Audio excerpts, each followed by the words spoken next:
ये मोक्ष, ये मुक्ति ऐसे नहीं मिलती। गुरु की कृपा चाहिए। और मुक्ति दो प्रकार की होती है, जीवन मुक्ति और विदेह मुक्ति। जीते जी मुक्त होकर के जीवन जीना, सारी वासनाओं का जाल, सारा मोह ममता माया का जाल जीते जी पार कर गए तो समझ लो तुम जीवन मुक्त हो।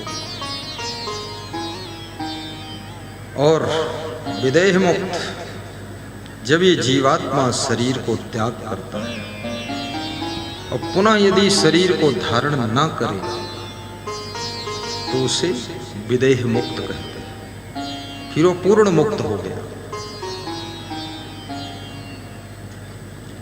लेकिन ये मोक्ष की चर्चा आसान है, मोक्ष के बारे में किताब लिखना आसान है, मोक्ष की चर्चा सुनना भी आसान है।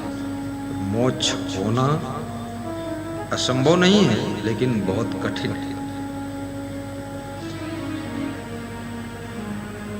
एक गुरु अपने शिष्यों को बुलाता है और कहता है कि बेटा, जब मेरी मृत्यु होगी तो मंदिर के शंख घंट घड़ियाल सब अपने आप बज जाए, तो समझ लेना तुम्हारा गुरु मुक्त हो गया, उसका मोक्ष हो गया, आत्मा। जब गुरु की मृत्यु हुई तो न घंट बजा, न घड़ियाल बजा, न शंख बजा, सब चुपचाप शांति। तो शिष्यों को संदेह हो गया, गुरु की आत्मा कहीं फंस गई, लग रही मुक्त नहीं हुई, गुरु ने बताया था। तो ये शिष्य सब दूसरे संत गुरु के पास गए और पूछने लगे। तो दूसरा संत जो है आंख बंद करके ध्यान लगाया, बोला, जब तुम्हारे गुरु की मृत्यु हुई थी,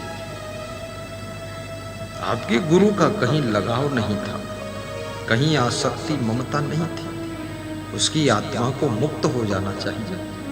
ये घंटे घड़ियाल सब बजना चाहिए शंखों का। फिर ये कहाँ अटक गई आत्मा? मुझे ले चलो जहां पर गुरु का शरीर शांत हुआ है, वो जगह दिखाओ। तो महान संत वहां आया, देखा तो एक बेर के पेड़ के नीचे गुरु की खाट पड़ी थी। उस बेर के पेड़ के नीचे ही गुरु का शरीर शांत हुआ था।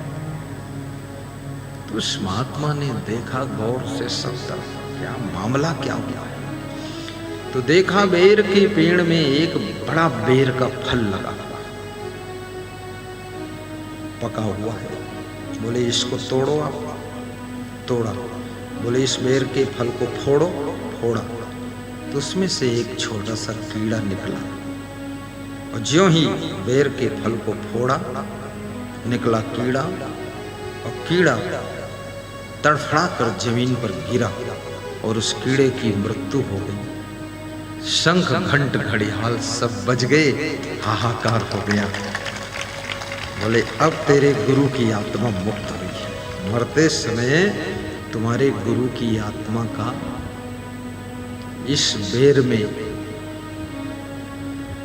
इसकी याद में, उसके ध्यान में वो मर गया, इसलिए उसको पुनः उसमें जन्म लेना पड़ा। तो ये मुक्ति आसान नहीं है, लेकिन असंभव भी नहीं है, हो सकती है। जब जीव मुक्त होता है, पुनरपि जननम पुनरपि मरणम की यात्रा समाप्त हो जाती है। जैसे सूरज अपने आप में स्थिर है, चलता है, वो किसी के ऊपर नहीं रुका है, पृथ्वी भी किसी के ऊपर नहीं टिकी, ऐसे आत्मा स्वतः निस्वरूप में स्थिर हो जाएगा, तब समझ लो मुक्त हो गया। जब तक ये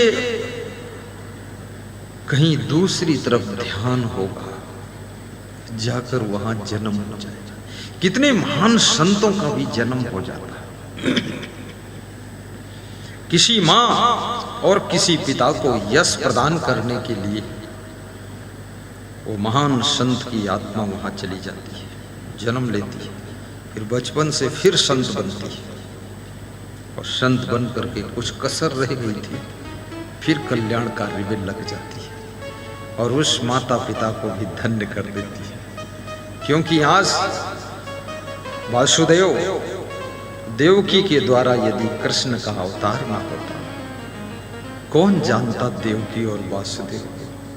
कौशल्या के द्वारा राम का अवतार ना होता, कौन कौशल्या को जानता। तुम्हारे द्वारा किस आत्मा का जन्म हो रहा है, ये भी बहुत बड़ी बात है, छोटी बात नहीं। जिनके द्वारा दुष्ट आत्मा का जन्म हो गया, माँ बाप का भी नाम डुबा दिया। जिनके द्वारा कोई महान आत्मा, दिव्य आत्मा, श्रेष्ठ आत्मा, भगवत आत्मा आ गई, कोई संत आत्मा का जन्म हो गया, माता पिता भी धन्य हो गए, उनकी भी पूजा होने लग जाती है।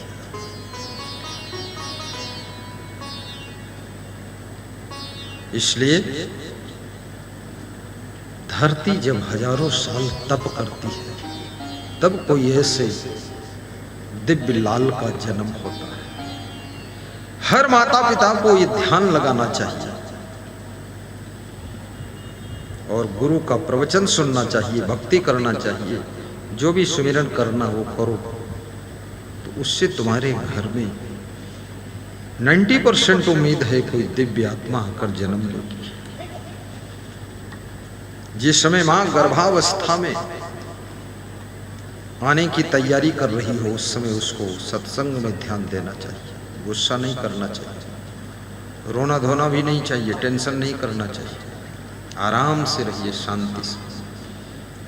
उस समय अपनी बहू को सताइए भी मत, झगड़ा झंझट मत करिए, फालतू से तकरार करना, बात लड़ाना, उसके ऊपर काम का लोड भी बहुत डालना उचित नहीं।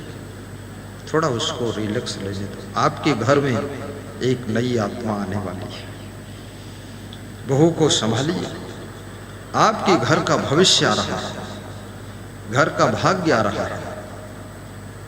हर सास ससुर का धर्म है कि बहुओं को दुख न दे। कितनी सासुएं भी बहुत खतरनाक है, अंधाधुंध लट्ठबाजी करती है, देखती नहीं, सुनती नहीं, समझती नहीं, बड़ बड़ बड़ बड़ बड़ बड़ बड़। और कितनी बहुएं भी खतरनाक है, वो भी नहीं सोचती है कि हमको कितना गंभीर रहना चाहिए। हर बात का जवाब पटापट दे रही है, बात पर बात लड़ा रही है। अपने से बड़ों से कभी बात नहीं लड़ाना चाहिए, अब बात का जवाब बार बार नहीं देना चाहिए। आपको पसंद नहीं है तो भी चुपचाप सुन लेना चाहिए। ये जिसमें गुण है वो व्यक्ति अपने घर को स्वर्ग बना सकता है और जहां रहेगा वहां अपना अस्तित्व और व्यक्तित्व जमा सकता है।